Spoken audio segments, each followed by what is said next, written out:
leave my camera off until I get back inside so I don't look like a twat walking through my house. Well, you do look like a twat, Gilbo, because we are now live on the Aggressive Pacifist, brought to you by Free Speech Media. You can find Free Speech Media Network at dlive.tv/free speech media. And at Free Speech Media, the super chats are always as free as speech should be. So get your questions in, ask your comments, and as always, make sure to give us your lemons.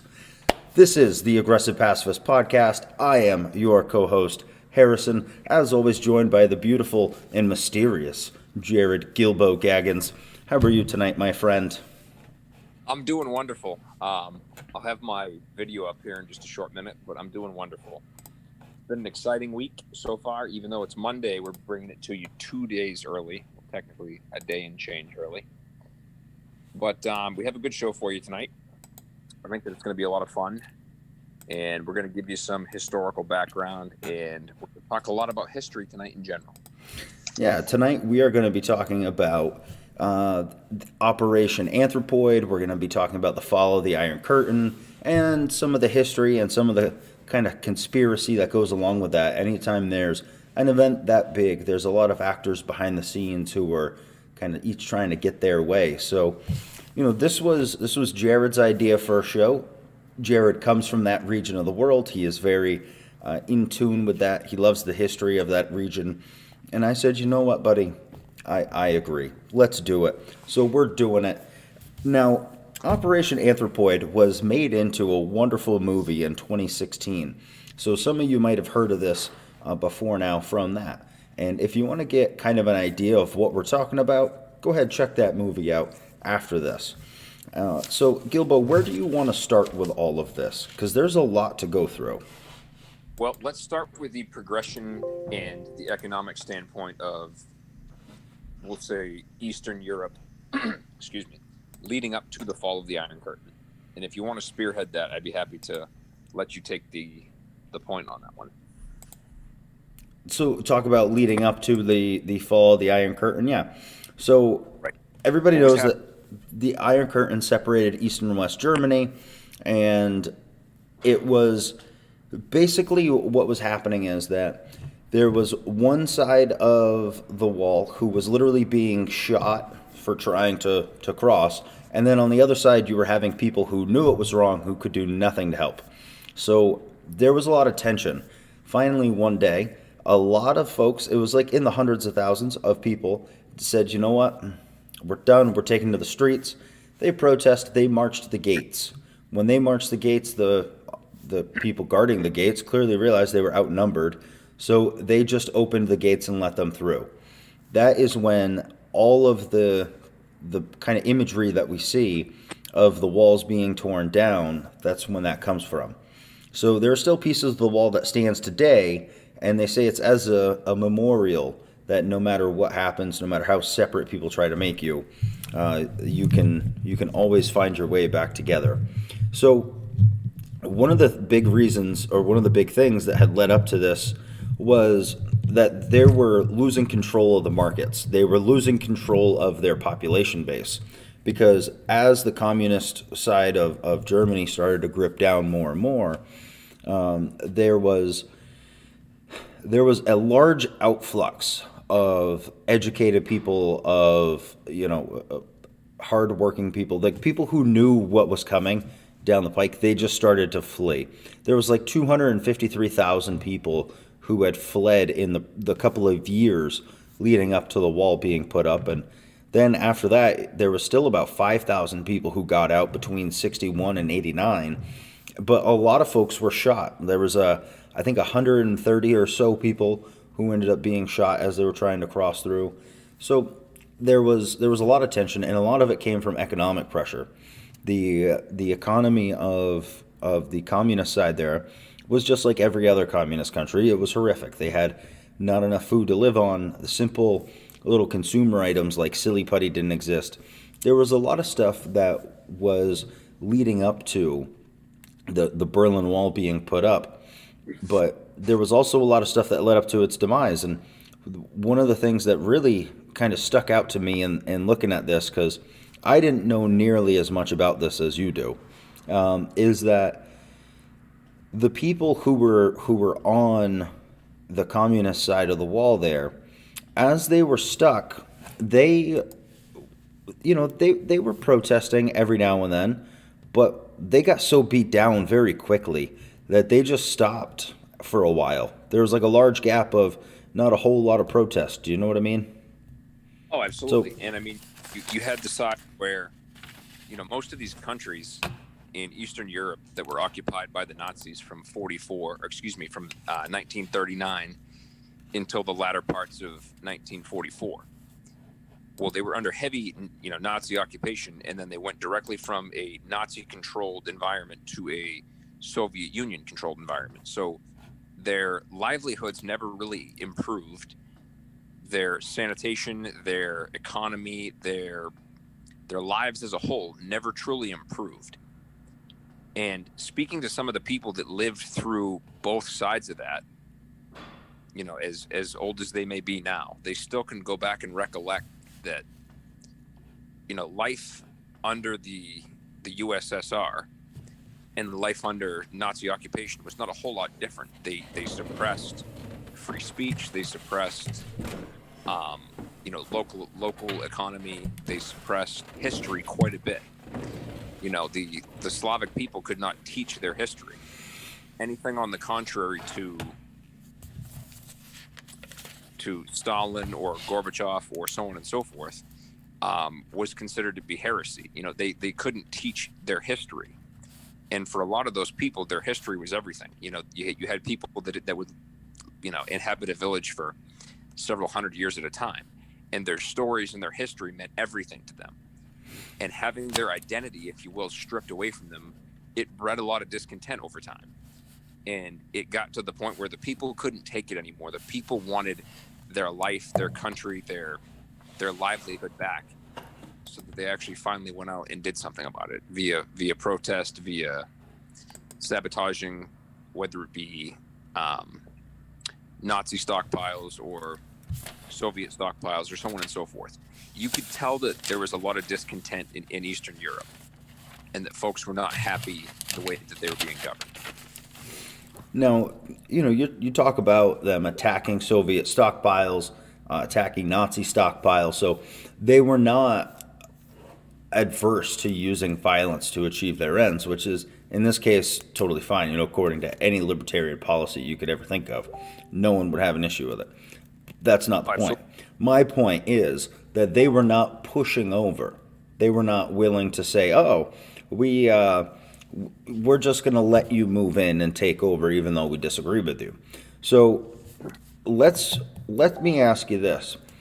How many invasions or rather, how many firefights, how many types of excursions, operations, what were some of the big ones that they launched in retaliation against the Nazis, against the Soviets, against all that? I mean, going back to as early as Operation Anthropoid during World War II, that was the first big pushback, because the chief protector, as he was called, Reinhard Heydrich. He was the chief protector of Bohemia, Moravia, what is now the Czech Republic, Slovakia, Romania, so on and so forth. And it was just a massive invasion. The Nazis took Prague without any resistance at all. Very minimalistic, if anything.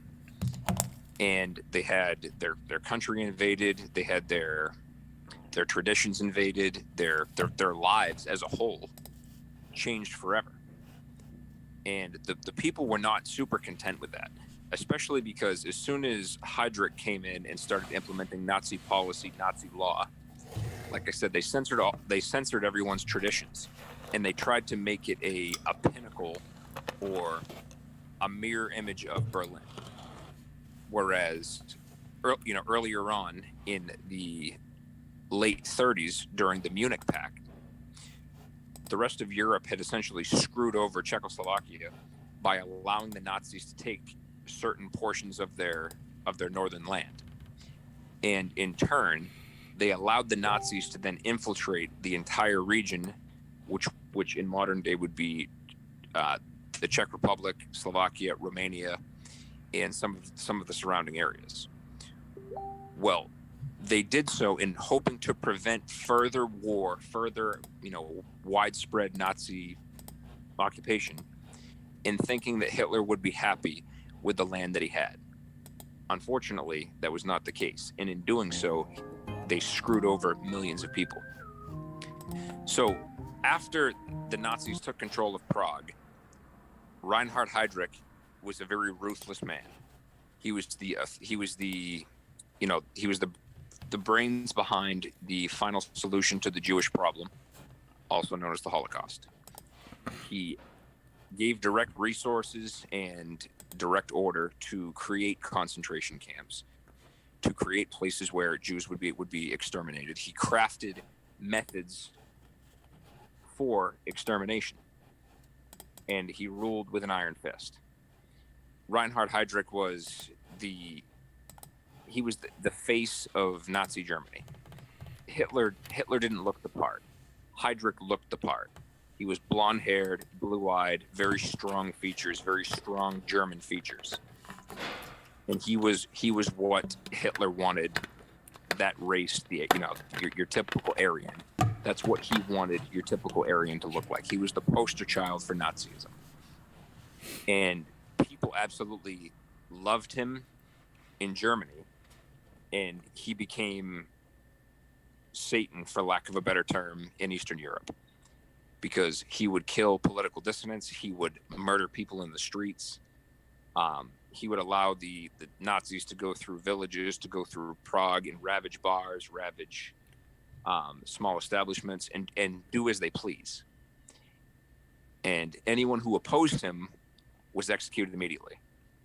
And he became the central head, the central figure, if you will, for what folks didn't want. So as the Nazi occupation progressed, the Czechoslovak government in exile, which was actually based out of Great Britain at the time, they, along with the Czech resistance and the Slovak resistance, which was very, very small, even leading up into the mid-40s, they devised a plan to execute Reinhard Heydrich, which they knew that this plan would have severe repercussions.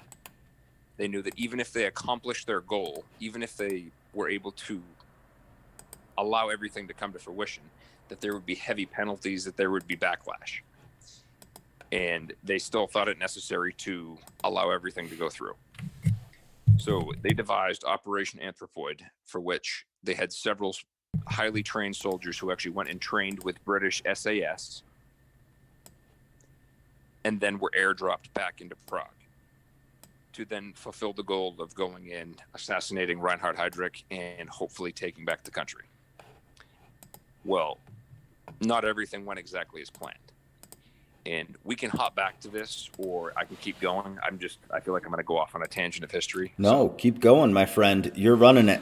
I will ask you one thing, though. Can we go ahead and see your beautiful face? Because according to Tyler Rowe, you look like you are streaming from bed right now. And everybody right now can understand what we're going through. And, bedtime is here. So, Gilbo, hopefully you can get out. And Ricky Savage says that he's digging the new look in the logo. Thank you, Ricky. It took some time to get it done. We appreciate your appreciation.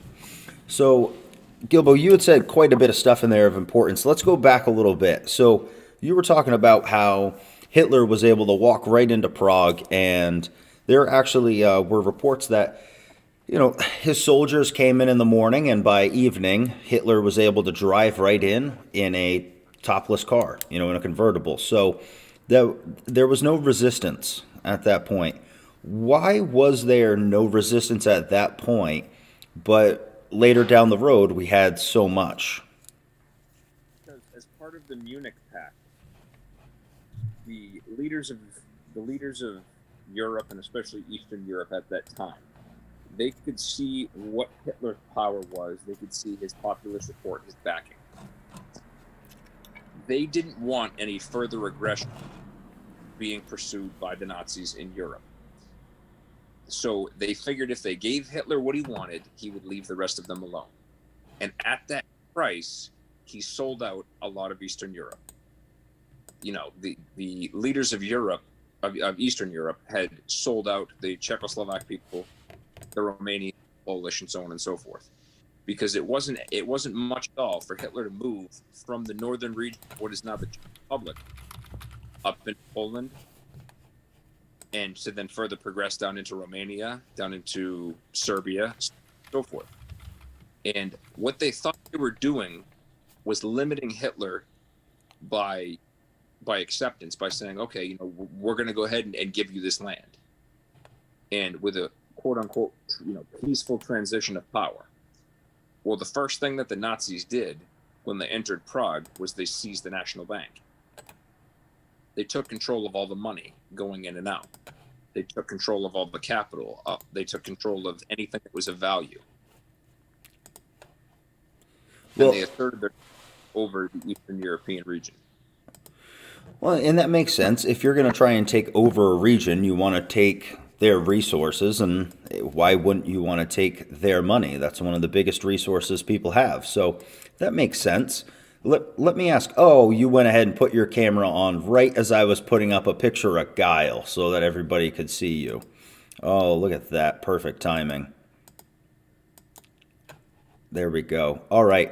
So you were saying some pretty intelligent things there, and before I let you go back on your tangents, I do want to remind everyone to please go to dlive.tv/free speech media, make your DLive account, follow us on DLive. It's the easiest way to follow the program, and we have tons of great shows for you. Starting next week, we have a few good shows coming up for you after hours. We will have the Johnny Lemuria Show and Liberty Dad directly after this. So make sure you go over there, follow us on dlive.tv/free speech media, and you can find us on Facebook at the Aggressive Pacifist. So, Gilbo, we were talking about Heydrich and how Heydrich was the orchestrator of a lot of the extermination that was going on of the Jewish race in Germany, in Europe, throughout this whole region. So that's why it was so important for them to take him out, is because he was really the worst of the worst. You know, Hitler was a horrific guy, but they couldn't get access to him. So you take out number 3. I mean, it makes sense that they would have spent so much time, energy, and have been willing to take such a backlash to get someone like him, though.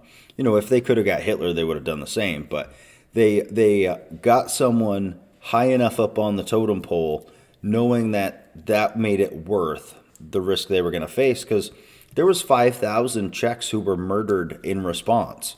Now, had they killed some random low-level nobody, it wouldn't have been worth the backlash they would have received. What do you think about all that?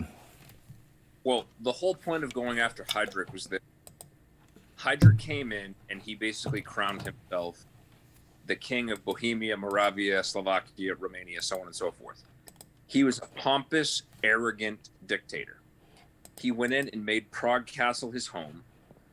He crowned himself the Bohemian crown jewels. He put St. Wenceslaus's crown onto his head and proclaimed himself the king, if you will, which we're going to get into this later on in the conspiracy portion of this. However, he thought that he was all that in a bag of chips. He would ride around Prague in broad daylight in his open-top white Mercedes with a minimalistic guard, because he knew that he was the most feared man in that region of Eastern Europe. He knew that nobody dared to defy him, because if not, their family would be slaughtered up in the street. Their business would be burned to the ground. He would take any small amount of their heritage that he saw to be threatening, and he would torch it. He was scary, well revered in Germany, that is, but he was a scary individual, and folks absolutely hated him, but they were scared to death of him. So they devised this plan, Operation Anthropoid, to essentially show the Nazis and to show the world that they are not that the Czechoslovak people are not of weak descent. They are not going to let a tyrant come into their homeland and dictate to them how to live without consequence. And there was a lot of consequence, obviously. So as everything progressed, as far as Operation Anthropoid went, they had two of the biggest names in that operation were a Czech pilot and a Slovak pilot. And their names were Jan Kubas and Josef Gebček. And they gave everything that they had. They gave up their lives. They gave up their personal lives as far as, being able to get married and have children. They basically devoted their life to this cause. And what their initial plan was, they tracked Heydrich's movement all throughout the city. They knew at what point in time on Tuesday he was going to be on such and such a corner. And they had weapons freighted in from the UK, given the UK and the Czechoslovak government in exile was trying to orchestrate this with having minimum to no contact in country. So as things progressed, most Czech resistance was not about it. They weren't able to confirm dates and times. They weren't able to confirm the validity of messages being sent from the government in exile. And the Czech resistance was starting to get pretty scared because they had a lot of pressure on them. They felt like they were being watched a lot more. So a shipment of guns came in, which was specifically made for this particular hit. And they were waiting for Heydrich to pull up in his Mercedes. He had two armed guards with him. And the Czech resistance had a very basic, at the time, semi-automatic assault rifle, as folks would call it. A semi-automatic rifle. Well, they didn't really have the opportunity to go out and test all of these weapons after they assembled them, due to being right in town Prague, noise, and maintaining their low level of existence. Trying to slip between the cracks of the Nazis, holding meetings underground and trying to heavily vet anybody who would then come in and try to help them. Yeah, you can't really do target practice when you're planning on killing someone in the middle of the city. It just, exactly. Yeah. So what ended up happening was, after weeks and weeks and weeks and not receiving the blessing of the government in exile, they still proceeded with Operation Anthropoid. And they waited for Heydrich to pull up to a stop sign. And just prior to him taking off, they had 3 or 4 guys jump out right in front of him with these semi-automatic British weapons.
Official to be assassinated during World War II. He was the only one. They couldn't touch Himmler. They couldn't touch Hitler. So in many ways, killing him brought satisfaction. It certainly did to the folks of the Czechoslovak region, and it was a shock to the world that, you know, these people can be touched. They can have a massive monkey wrench thrown in their operation, when prior to that, the Nazis were just steamrolling anyone and everything that got in their way. They had met very minimalistic resistance at that time. Yeah, no one could stop the Nazis when they were going through. It didn't matter what resistance was put up. They just were overpowering. They had the best tech. They had really the hardest soldiers at the time, and a lot of that's because they were boosted up with amphetamines, or methamphetamines rather. Their chocolate was laced with it. I mean, they didn't feel pain. They didn't feel remorse. So one thing you were saying in there really kind of stuck out to me, which was that they knew their lives were going to be over if they did this, but yet they still did it. And there's still debate to this day as to whether the actions they took justified the ends, because really at the end of the day, you think about it, Reinhardt was somebody who is a manager. He's in a managerial position, but he's more than that. So did the ends justify the means? Did them killing him justify the 5,000 people that were killed afterwards? As far as justification for the Czechoslovak people, the people who were directly affected by Reinhard Heydrich and his ramp up of all of the concentration camps, his push to exterminate the Jews, and telling Hitler in very explicit detail how to do so. If you're talking gas chambers or otherwise. Heydrich was an evil man, and everyone in that region saw it. Nobody wanted him around. And by killing him, it made the Nazis, seem vulnerable. Regardless of the end of that, they showed the world, they showed Eastern Europe, when Eastern Europe needed that confidence most, that they are not untouchable, and that they are still human, and that they bleed just like you and I. So even though at the end of the day, because unfortunately, this is just like most stories, between Kubis and Josef Yevchik, their resistance was not necessarily short-lived, but after Hitler sent out a lot of manpower to go and catch these folks, and catch the resistance, their group, as they were trying to flee to exile, to regroup, they were trying to adapt and overcome their odds, ended up getting held up into a bell tower in a church, completely surrounded by Nazis. And I think it was 8 of them total fought to the bitter death, and unfortunately succumbed to what was just the pure manpower of the Nazis at that time. Intel was leaked as to where they were staying. Intel was leaked as to who they were associated with. Anybody associated with the Czech resistance or presumed to be a part of the Czech resistance was executed on the spot. And unfortunately, to those 2 gentlemen, who I personally see as heroes, they went out in a blaze of glory. They killed as many Nazis as they could before their area of the bell tower was overtaken.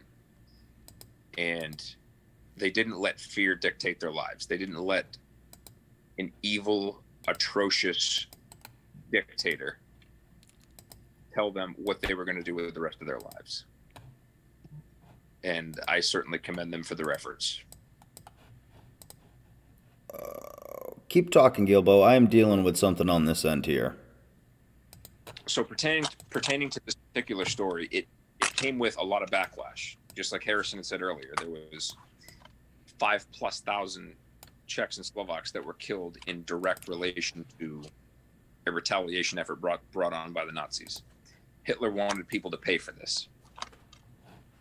And I think it hit Hitler in his ego, because he then realized that they could be touched, that they were not invincible. And it sent shockwaves all throughout Eastern Europe, the Soviet Union, and Great Britain for that matter. The Czech government in exile was so astonished that they were able to achieve such a feat that they began ramping up their production of, you would have more Czechoslovaks go to Great Britain, go to certain free areas of France and train so that they would be ready to then go back and retake their homeland.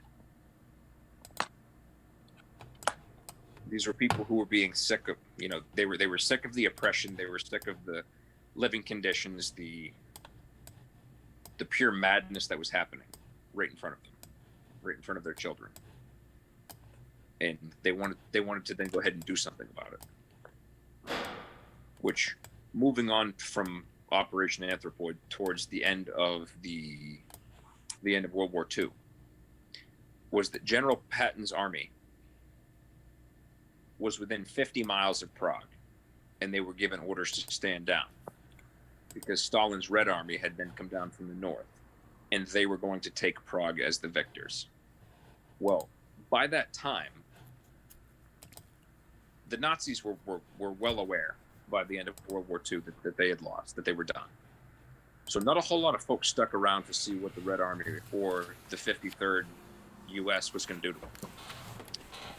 So they made off like bandits. They ransacked the city. They took what they could. And then Stalin and the Red Army came into Prague like they were heroes, like they were liberators. They erected monuments. They doctored the history to make it seem like Stalin was in fact the victor and Stalin was the savior.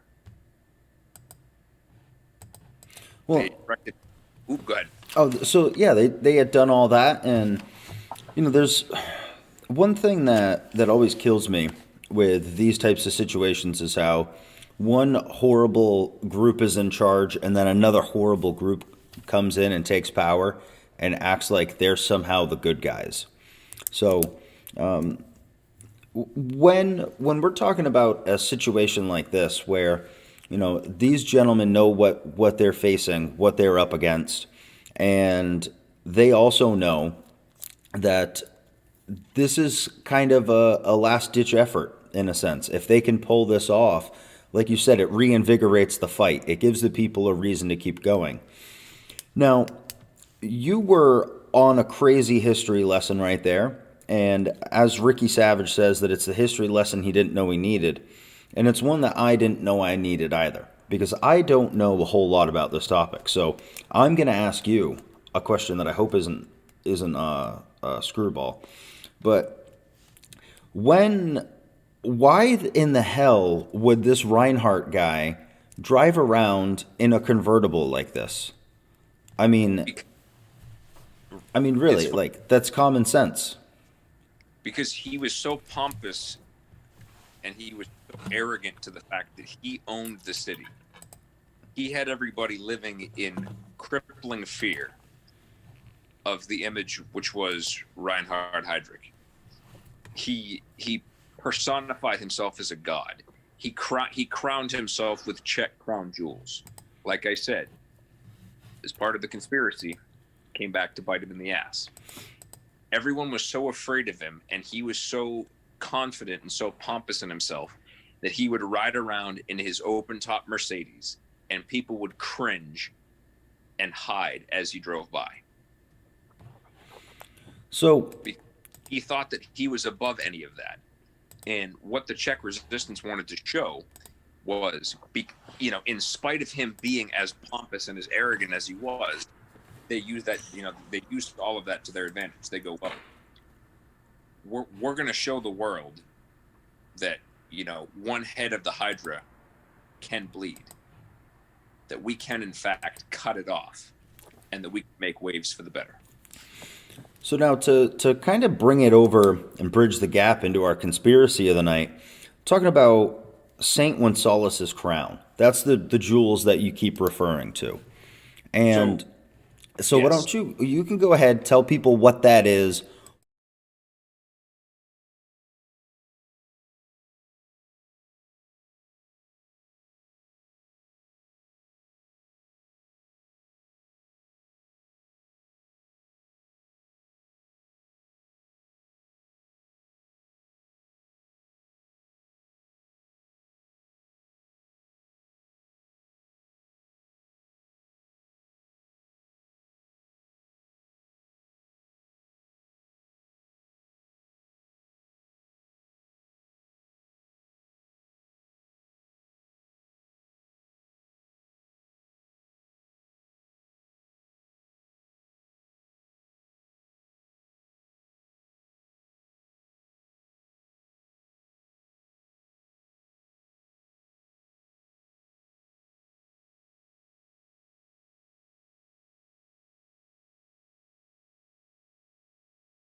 of that.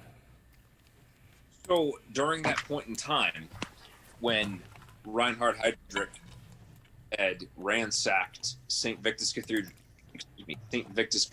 which is one of the oldest, still functional to this day, churches in the world, located inside Prague Castle. When he overtook Prague Castle and made that his personal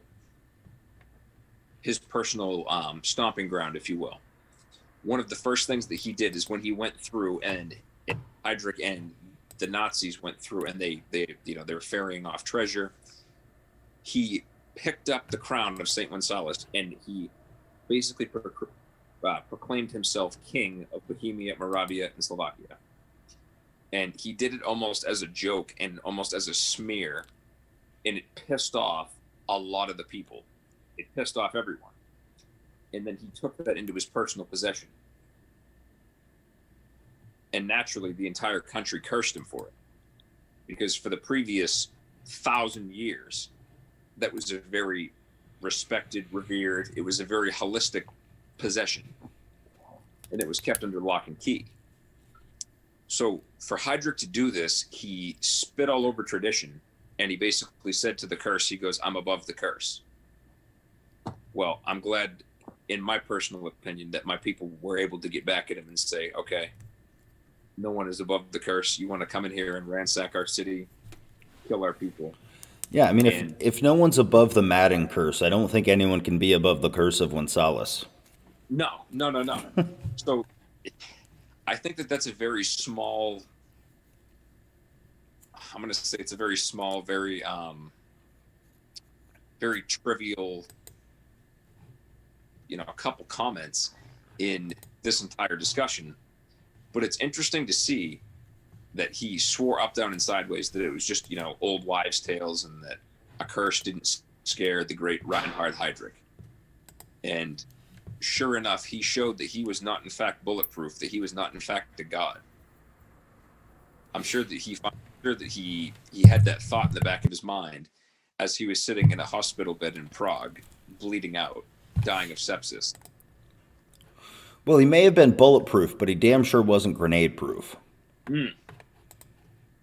Damn sure wasn't shrapnel proof. So that's something that's held in heavy lore in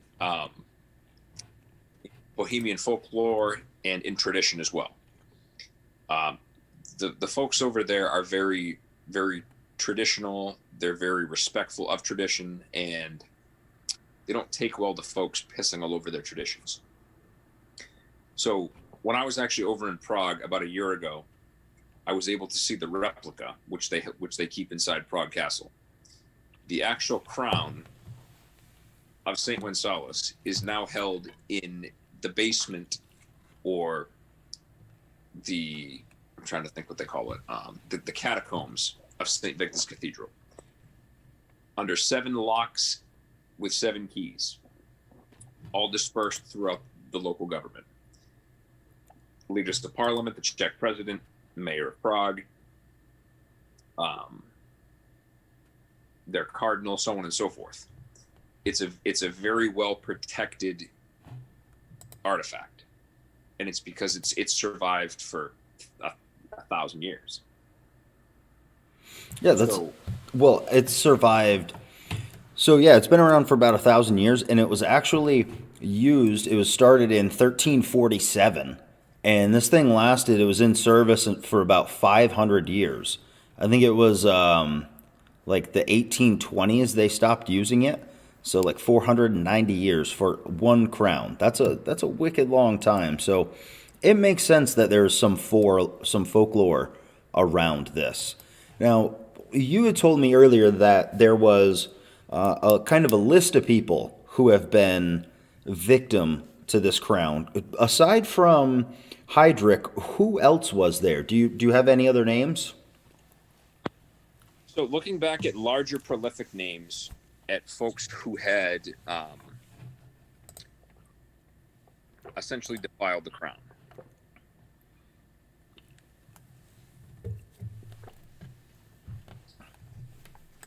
And looking back to Wenceslaus I, he was a very young king. He was a very young Bohemian king whom was killed by his brother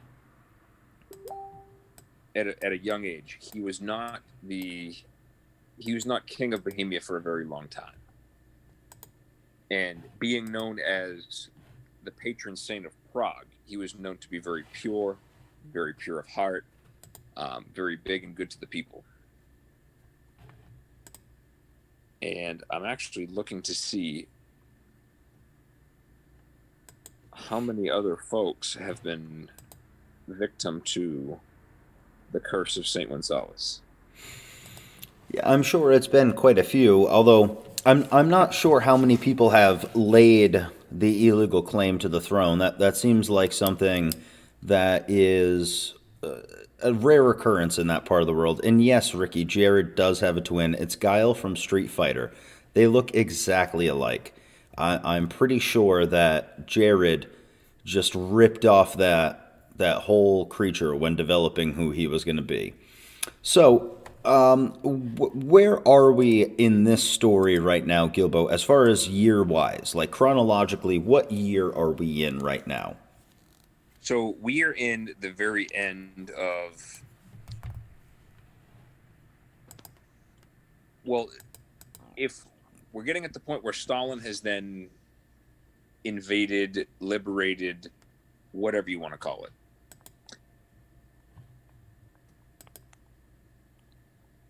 So with Stalin liberating Prague, that was done in May of 1945. So May of 1945, and then when did our fucking guy here, Reinhard Heydrich, when did he die? So the assassination of Reinhard Heydrich. So essentially, and the big thing that everybody wants to believe was that Heydrich died at the site. However, Heydrich did die later on, several days after the fact. So Operation Anthropoid was carried out May 27th of 1942, which was also at a point in time in the war when everything was going the Nazis' way. Their industry was huge. Everything was just kicking off and showing in their favor. Well, after Heydrich died, and after they were able to first pierce the serpent, if you will, it showed their vulnerability.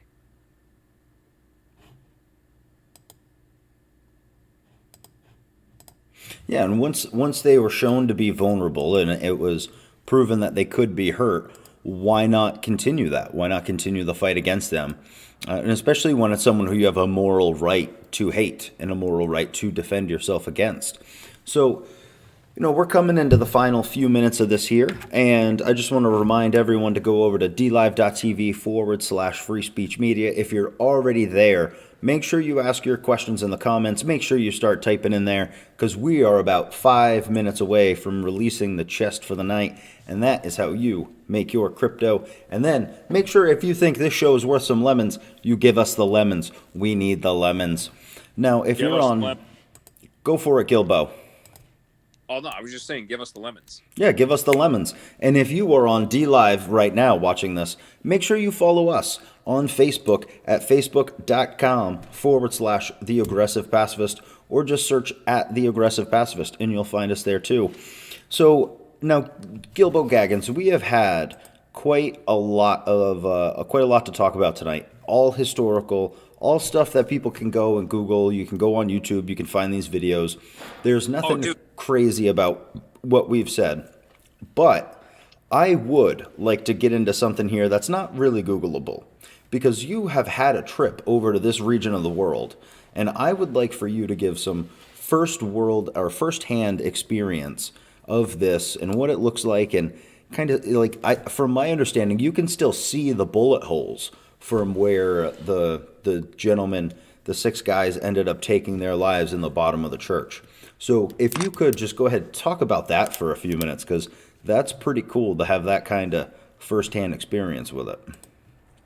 So going into the church where essentially what most folks would then call, the death of the Czech resistance, which after the boys had been slain up in the top of the bell tower, they went into the basement of the church, and they were running low on ammunition. They were running low on supplies. The Nazis were actually pumping water into the basement of the church. And just prior to them meeting their demise, they were up to their necks in water, and they had SS troops coming down the only way in or out. So after expelling all of their ammunition, they saved a bullet for themselves, every one of them, because they knew that what the Nazis would do to them as a result, and putting them on display for the murder of Reinhard Heydrich, was going to be way worse than whatever they could imagine. So going down into the bottom of that church and seeing the bullet holes, the frag grenade indentations, all of the ballistics are still intact today. They've preserved it all.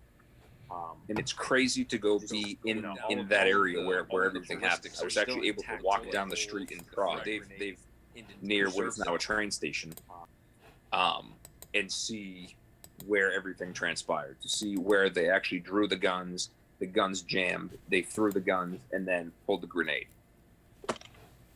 It was crazy to stand in the square where there was actually a famous picture of Hitler in his motorcade driving down Main Street in Prague, in Prague 1, Prague's first district, right next to the National Bank, and it being heavily Nazi occupied. I stood in that square and looked down the same street, and it was surreal.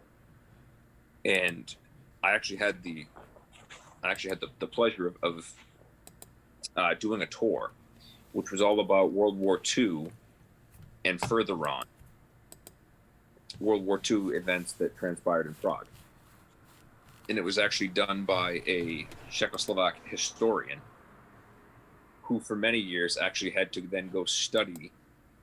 She studied in the US, she studied in Poland, and she studied in several other areas as well.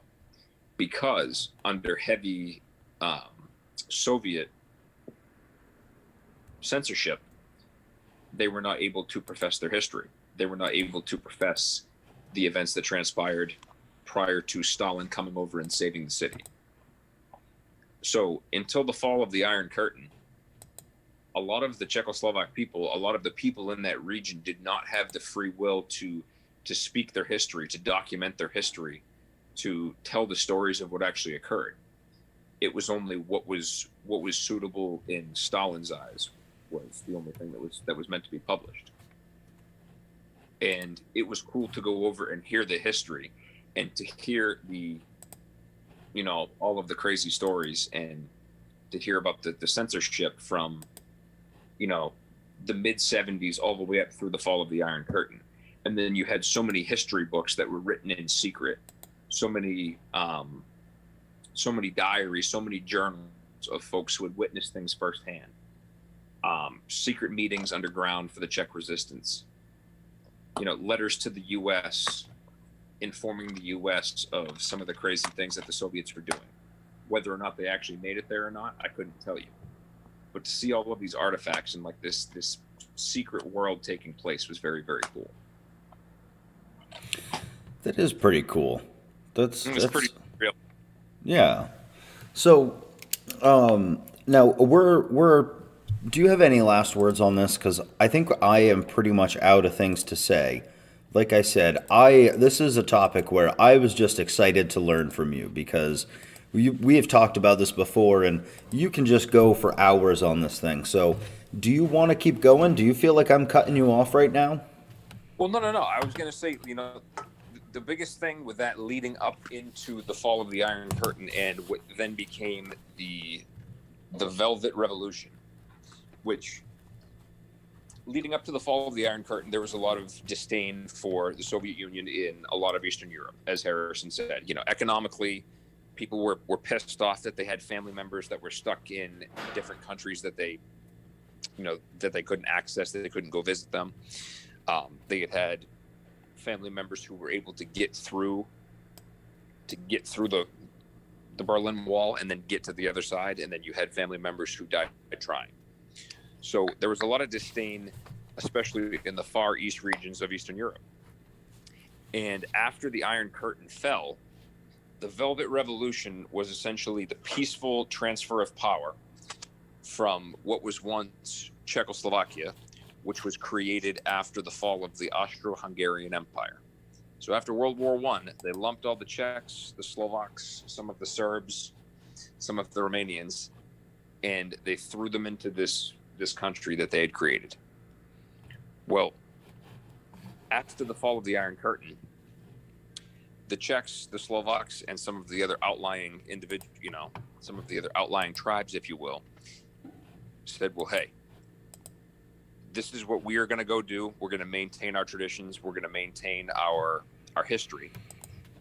And the Slovaks in the southern region peacefully separated from the Bohemian and the Moravian regions, and then created what is modern day the Czech Republic, maintaining Prague as their capital, and the Republic of Slovakia with Bratislava as their capital.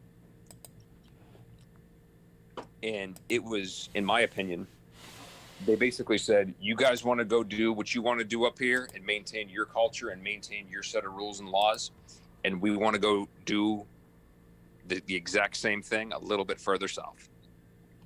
And they still maintain very peaceful relations. They still maintain commerce. It was the most peaceful transfer of power and the most peaceful separation that I can recollect in the last 50 years.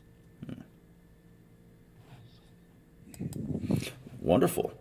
Yeah, it that should be the way that political separation occurs too. I mean, everybody has the right to secede. If you don't like the government you live under, you should have the ability to go live under a different government or live under no government. So let me ask you, Jared, we have a really big event coming up in less than a week. It's possibly, depending on who you ask, the biggest event of the year. I'm talking about the Super Bowl. Now, Tom Brady, the GOAT himself, is on his way to going for number 7. He's going to have bling on both hands. So what do you think we're looking at here? Because personally, I think that we're looking at a 31-28 victory for the Tampa Bay Buccaneers. Why? I don't really know. That's just what sticks out to me. What do you think?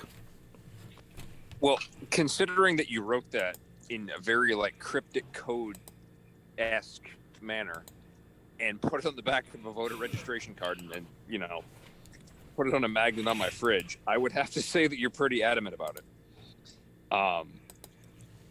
I would say it's not far off. I think that it's definitely going to be a good game. The NFL will have immaculate ratings because Tom Brady, the old GOAT, if you will, and Pat Mahomes, the up-and-coming, young, successful quarterback, are playing each other in the Super Bowl for all the marbles. So I think that the ratings will be immaculate. I think it's going to be a close game. I'm going to say 28-24 in favor of the Buccaneers.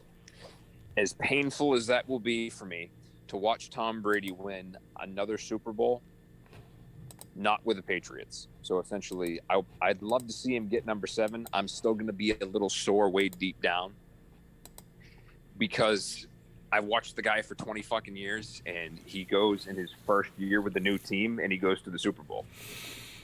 That's got to be sore for more than just me, right? Yeah, and he's got Gronk that came back out of retirement. Why did he come out of retirement? Oh, just because him and Tom Brady are such good friends?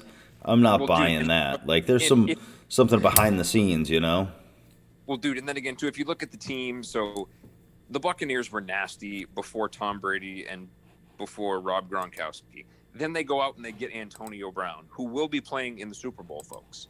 He has been cleared and activated to play in the Super Bowl. So it's going to be a hell of a show. I'm thinking it's going to be a very entertaining game, at least. It's definitely not going to be a boring one. Yeah, and it's one of those games like we got Pat Mahomes, who is a pretty good running quarterback. He's got a pretty good arm, and I think that the only really weak spot there on that Chiefs team is not even the defense isn't even weak. It's just you're going up against Tom Brady, so I think that they could easily have this game blown out from under them because if let's say the Bucks get ahead 14-zip in the first quarter, right? That's still an overcomer. You can still overcome that deficit if you play right. But if the Chiefs get floundered and they start friggin' trying to only throw the ball and put too much on Pat Mahomes, they're going to lose. If they remember who they are and the fact they won last year and that they're still, as of right now, the best team in the NFL, presumably, I think they should be fine. But I do think that the wisdom of Tom Brady is going to come through. I mean, the guy has more rings than anybody else, so. And considerably speaking, the biggest thing to keep in mind for this game, Pat Mahomes is fresh off a concussion.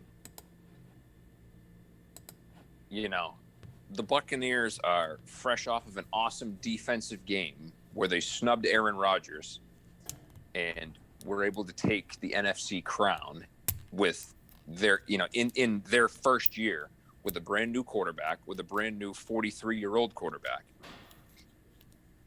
Like throwing all of these unknown variables into their offense, and luckily for them, allowing everything to transpire the way that it has. Mm-hmm. I think it's going to be a hell of a game. I think that the biggest thing that they can't do, which other teams have done in the past and gotten burned, do not give Tom Brady the ball back down by 3. With like a minute and a quarter to go, yeah. Right. Don't give Tom Brady the ball back with any amount of time. And even if he's got no timeouts, if you give Tom Brady a minute and 15 seconds left with no timeouts, he's down by 3 and he needs to go score a touchdown to win the game. Dude, I will never in my wildest dreams bet against Tom Brady. I literally sat there on the couch with my old man and watched him come back from a 28-3 deficit and win the Super Bowl. Well, and the old man, especially with the team he's got, said, he goes, don't even worry about it. He goes, never bet against Tom Brady. And that motherfucker came back and won the game. I will never bet against Tom Brady. Yeah, especially with the team he's got around him. It would be very inconceivable for him to not be able to pull that out at the last minute like that. So we are going to go ahead and tie this up. We got 2.5 minutes till it's over for the night. So make sure if you're on DLive, you get in the chats there because we're about to release the chest. And the more active you are in the chest, the more of the chest you get. So hit your comment section fast and hard. And if you're on Facebook, make sure that you go to dlive.tv/free speech media. We are the home of free speech. And if you're on dlive.tv right now, make sure you go to facebook.com/the Aggressive Pacifist. So I think we already gave our final predictions for that. We've already said who's going to win the game, the big game, the biggest of all. Now, since we always talk about something for real and then something conspiratorial, Gilbo, you understand that, the Super Bowl is usually used as a way for some of these secret societies to send some messages. And well, very much so with the halftime show is the whole thing. Yes. Because you get the biggest stage in the world. You get the most amount of viewers across the world. And you have from, between 5 and 15 minutes to capitalize on that. And you see a lot of weird Masonic, a lot of weird Illuminati symbols. You see a lot of weird dress, a lot of weird hand signals go up right in the middle of a song, right towards the end of it. You have some very funkadelic shit happen. Yeah, so for our next show, we will actually be talking about the some of those symbols and what some of those symbols are, what they mean, and how you can look out for them so that, these lizard people don't have to ruin your halftime show. So make sure you catch us here, the Aggressive Pacifist, every single Monday from 7 to 8 here on the home of free speech on dlive.tv/free speech media, and find us on Facebook at The Aggressive Pacifist. Gilbo, why don't you go ahead and tell everybody where they can find you, and then we'll call it a night. So they can find me on Facebook with the Libertarian Party of Maine, the Libertarian Party of Maine Mises Caucus, and any personal questions or requests, especially if you're looking for requests for this particular podcast pertaining to history. I'd love to go in and delve into a history lesson and then give you my 2 cents worth on it. You can either hit us up on the show link, or you can email me directly at jgilbert@lpme.org. I would love to take those requests. I would love to learn some new history. Give me a broad topic. Give me something that's not, a popular opinion, and I would love to research it, dive into it, and then give you my 2 cents worth, and hopefully you're paying attention in the comments. Yeah, and actually, I can do you one better than having to use that email. Send it to theaggressivepacifistpod@gmail.com, and we will go through all of your emails. We will see which topics you want us to cover, and we're happy to do so. That way, you don't have to be using that email, Gilbo. Keep it a Which little. makes perfect. Yeah, we've got one for the show, so we'll use that. So now it is the dun dun dun dun time to release the chest. The awards have been distributed. They are distributing in 25 seconds. So we're going to go ahead and thank you all for joining us tonight. We will see you next week, and until next time, just stay beautiful.